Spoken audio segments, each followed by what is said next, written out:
भाभी को परेशान करेगा, मैं तुझे छोड़ूंगी नहीं। सुबह के करीब 9 बजे थे। बाजार में सड़क के किनारे राजेश और उनकी पत्नी सुनीता बैठकर सब्जियां बेच रहे थे। उनकी छोटी बहन रोशनी तिवारी सेना में मेजर थी। वह देश की सेवा में लगी हुई थी।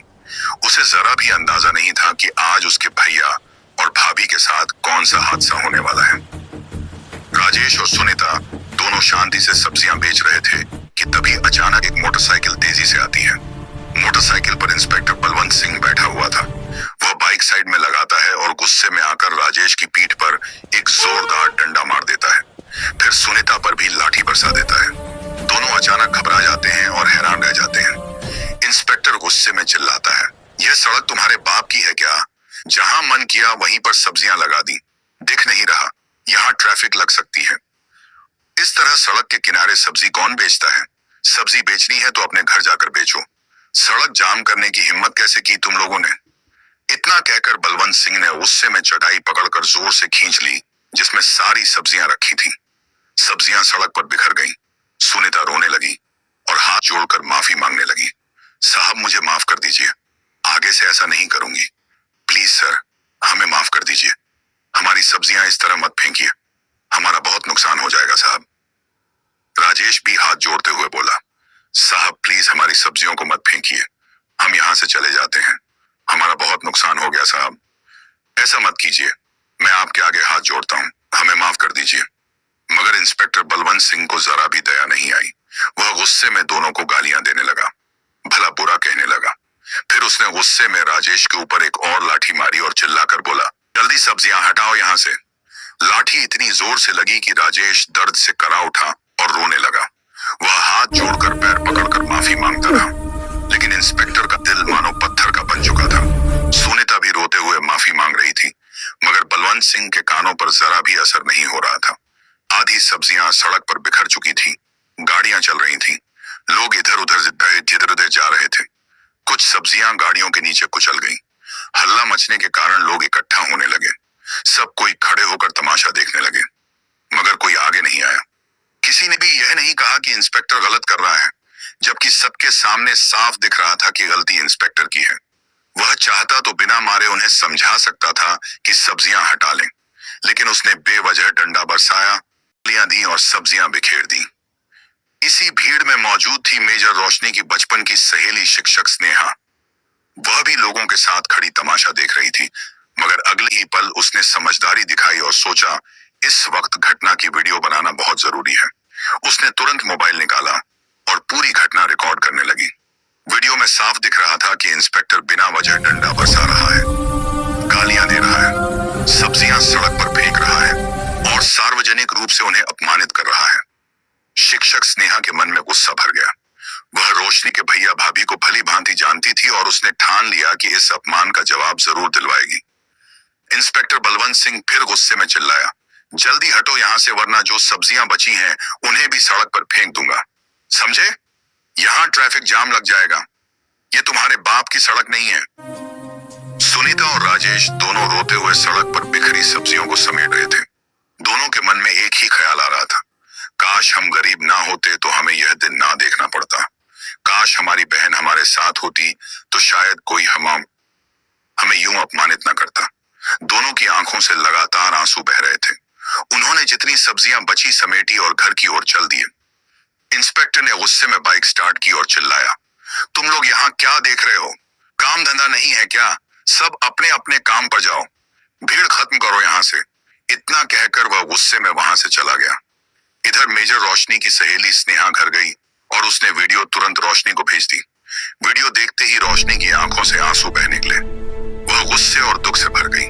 उनकी आंखों के सामने एक एक दृश्य घूमने लगा। किस तरह उनके भैया भाभी ने उन्हें पढ़ाया लिखाया, उनके लिए क्या क्या किया, और आज वही लोग सड़क पर अपमानित हुए, लोगों के सामने मारे पीटे गए, जबकि कोई उनकी मदद नहीं कर रहा था। रोशनी के अंदर खून उबल रहा था। उसने दर्द से रोते हुए अपना आपा नहीं रखा और तुरंत स्नेहा को कॉल किया। स्नेहा ने कॉल उठाई। रोशनी ने पूछा, तुम्हें यह वीडियो कहां से मिला और क्या क्या हुआ? स्नेहा ने पूरी घटना विस्तार से बता दी कि उसने स्वयं वह वीडियो रिकॉर्ड किया था ताकि सबूत बन सके। उसने बताया कि इंस्पेक्टर बलवंत सिंह ने तुम्हारे भैया भाभी के साथ बहुत बुरा बर्ताव किया है। उन्हें न सिर्फ पीटा गया बल्कि खुलेआम अपमानित भी किया गया। अगर तुम चाहो तो इस सबूत की वजह से उन्हें सजा दिलवाई जा सकती है। स्नेहा ने कहा, मुझे बहुत गुस्सा आती है। मैंने देखा कि इंस्पेक्टर ने उन्हें बहुत मारा, उन पर कोई रहम नहीं आया। यह सुनते ही रोशनी का दिल और तेज धड़कने लगा। उसने छुट्टी के लिए आवेदन कर दिया और 1 हफ्ते की छुट्टी ले ली। छुट्टी मिलते ही रोशनी ने साधारण सा सलवार सूट पहना और बस पकड़कर घर की ओर निकल पड़ी। इधर घर पर राजेश और सुनीता बैठे बैठे रो रहे थे। उनकी आंखें नम थीं। दिल में उम्मीद थी कि उनकी बहन कुछ बड़ा करेगी और उन्हें गरीबी से बाहर निकाल देगी, मगर आज उन्हें अपमान सहना पड़ा। सुनीता बोली, क्यों ना हम रोशनी को सब कुछ बता दें। लेकिन राजेश ने कहा, नहीं, हमें यह बात नहीं बतानी चाहिए। अगर रोशनी को यह सब पता चला तो वह इसे बर्दाश्त नहीं कर पाएगी। वैसे भी वह आर्मी में मेजर 1 है, पर इस इंस्पेक्टर का क्या बिगाड़ पाएगी। उसे ऐसे ही खुश रहने दो। उनको क्या पता था कि उनकी बहन घर पहुंचने वाली है। कुछ ही देर में रोशनी घर पहुंची और दरवाजा खटखटाया। दरवाजा की आवाज सुनकर राजेश ने दरवाजा खोला और वह अपनी बहन को देखकर हैरान रह गया। भैया की आंखों में आंसू देख रोशनी को समझ आ गया कि जरूर कुछ बहुत बुरा हुआ है। वह रोते हुए अपने भैया के गले लग गई। बहन, राजेश ने उसे अंदर बुलाया। सुनीता ने अपनी ननद को देखकर आंसू छुपाने की कोशिश की, पर वह आंसू छुपा ना सकी और वह और भी ज्यादा रोने लगी। रोशनी ने अपनी भाभी को गले लगाकर कहा, भाभी चिंता मत कीजिए, मैं इसे बर्दाश्त नहीं करूंगी। मैं इंस्पेक्टर को कानून के मुताबिक सजा दिलाऊंगी। आप चिंता मत कीजिए, आपके साथ हाँ पूजा तुम्हारे कहने से हिम्मत मिलती है और गैर कानूनी है। मेरे पास इसका सबूत भी है। मैं उसे छोड़ूंगी नहीं। मुझे माफ कर दीजिए भैया कि मैं समय पर यहाँ ना आ सकी। आपने मुझे कठिनाई में पाला, पढ़ाया, लिखाया, यह मुकाम दिलाया और मैं अपने फर्ज में देर कर गई, पर मैं अब इसे सही करूंगी। मैं रिपोर्ट दर्ज करवाकर जहां तक हो सके उसे सजा दिलवा कर रहूंगी। सुनीता रोते हुए बोली, बेटा तुम कहाँ जाओगी? तुम्हें रिपोर्ट लिखवानी है तो वहीं थाना जाना होगा। वहीं तो बलवंत सिंह इंस्पेक्टर है, तुम कुछ कर ही नहीं सकती। छोड़ो। पर रोशनी ने भाभी का हाथ पकड़ते हुए साहस से कहा, भाभी वह थाने का इंस्पेक्टर है तो क्या हुआ? मैं भी आर्मी ऑफिसर हूँ। मेरा फर्ज बनता है कि मैं अपने परिवार पर हुए जुल्म का बदला लूं। अगर वह रिपोर्ट दर्ज नहीं करता तो मैं इसकी शिकायत ऊपर करूंगी। कैसे भी हो मैं उसे सस्पेंड करवा कर ही रहूंगी।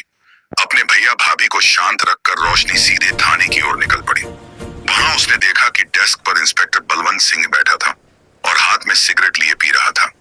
रोशनी धीरे धीरे इंस्पेक्टर के पास गई और बोली, सर मुझे एक रिपोर्ट लिखवानी है। इतना सुनते ही इंस्पेक्टर हंसा और कहा, रिपोर्ट लिखवानी है? तुम्हें यहाँ के रूल पता है ना? 5,000 रुपये निकालो तभी रिपोर्ट लिखी जाएगी, वरना जाओ यहाँ से। यह सुनकर रोशनी समझ गई कि यह इंस्पेक्टर कितना गिर चुका है। थोड़ी कड़ी आवाज में रोशनी बोली, इंस्पेक्टर साहब रिपोर्ट लिखवाने के कहीं भी पैसे नहीं लगते। आप हमसे रिश्वत क्यों मांग रहे हैं? हम आपको पैसे नहीं देंगे। आपका काम जनता की सेवा करना है। मामला बहुत गंभीर है, कृपया अभी रिपोर्ट लिख दें। बलवंत सिंह हंस पड़ा और बोला, देखो मामला गंभीर हो या कुछ भी मुझे फर्क नहीं पड़ता। 5,000 रुपए दोगी तभी तुम्हारी यहाँ रिपोर्ट लिखी जाएगी, वरना मेरे सामने बहस मत कर, धक्के मारकर निकाल दूंगा, समझी? रोशनी गुस्से में बोली, इंस्पेक्टर आपको रिपोर्ट लिखनी ही पड़ेगी। बिना वजह रिश्वत मत मांगिए, वरना मैं आपके खिलाफ शिकायत करूंगी। यह सुनकर इंस्पेक्टर का रौद्र रूप उभर आया। वह कुर्सी से उठा और डंडा उठाकर रोशनी की कमर पर ठोक दिया। गुस्से में वह बोला, अब ज्यादा बहस मत कर समझी। खुद को हीरोइन मत समझना मेरे सामने। एटीट्यूड मत दिखा। मेरी यहाँ दादागिरी चलेगी। मुंह मत खोलो वरना फिर से पड़ेगा। जल्दी यहाँ से निकल। रोशनी का यह बर्दाश्त के बाहर था। उसने गुस्से में उंगली उठाकर कहा, देखिए अब मैं आपको आपकी गलती की सजा कैसे दूंगी यह आप नहीं जानते। आपने मेरे भैया भाभी पर हाथ उठाया, उनकी सब्जियां बिखेर दी और जब मैं रिपोर्ट लिखवाने आई तो आपने मुझ पर भी हाथ उठाया। मैं कोई आम लड़की नहीं हूं। मैं आर्मी ऑफिसर रोशनी तिवारी हूं। मैं आर्मी में मेजर हूं। इतना कहते ही उसने अपनी सरकारी आईडी कार्ड निकाली और इंस्पेक्टर बलवंत सिंह के सामने दिखाई। आईडी देखते ही बलवंत सिंह डर से कांप उठा और माफी मांगने लगा। मैडम हमें माफ कर दीजिए, हमें पता नहीं था कि आप आर्मी ऑफिसर हैं। वह हाथ जोड़ने लगा। रोशनी समझ चुकी थी कि केवल माफी से यह मामला खत्म नहीं होगा। वह तुरंत तुरंत थाने से निकल गई और आईपीएस अधिकारी मीरा कपूर से संपर्क किया। रोशनी ने मीरा कपूर को सड़क पर हुई बेइज्जती की वीडियो दिखाई और थाने की पूरी बात बताई। यह सब सुनकर आईपीएस मीरा कपूर गुस्से से भर गई। उन्होंने कहा, रोशनी आप बिल्कुल चिंता मत कीजिए, इस इंस्पेक्टर ने हद पार कर दी है। उसने न सिर्फ इंसानियत का अपमान किया है बल्कि कानून का भी खुला उल्लंघन किया है। ऐसे लोगों को वर्दी में रहने का कोई अधिकार नहीं है। मीरा कपूर ने आगे कहा, हमारे पास पक्के सबूत मौजूद हैं। मैं इस पूरे मामले को सीधे जिलाधिकारी डीएम सर तक पहुंचाऊंगी। कल ही इस पर कड़ा कदम उठाया जाएगा। कल एक प्रेस मीटिंग बुलाई जाएगी जहां आपको अपने भैया भाभी के साथ मौजूद रहना होगा। मीरा कपूर ने तुरंत जांच शुरू की, चश्मदीदों के बयान लिए और स्नेहा द्वारा रिकॉर्ड वीडियो को केस फाइल में जोड़ा। अगले दिन सुबह ठीक 10 बजे प्रेस मीटिंग शुरू हुई। बड़ा सा हॉल, सामने डीएम साहब, बगल में आईपीएस मीरा कपूर बैठे थे। रोशनी अपने भैया और भाभी के साथ हॉल में बैठी थी। डीएम साहब ने फाइल खोली और बोले, जो घटना रोशनी तिवारी के परिवार के साथ हुई उसकी पूरी जांच की गई है। सारे सबूत हमारे पास हैं। मीरा कपूर ने खड़े होकर कहा, सर, जांच के दौरान यह साफ साबित हुआ है कि इंस्पेक्टर सिंह ने न सिर्फ बुजुर्गों के साथ मारपीट की बल्कि रिश्वत भी मांगी। ऐसे व्यक्ति को वर्दी पहनने का कोई हक नहीं। डीएम साहब ने सख्त आवाज में कहा, इंस्पेक्टर बलवंत सिंह को तत्काल प्रभाव से निलंबित किया जाता है। 2 पुलिस वाले बलवंत सिंह को अंदर लाए। अब उसके चेहरे पर घमंड नहीं था, वह डर से कांप रहा था। डीएम ने कहा, तुमने वर्दी का गलत इस्तेमाल किया है, अब कानून तुम्हें सजा देगा। बलवंत सिंह बोला, सर गलती हो गई, माफ कर दीजिए।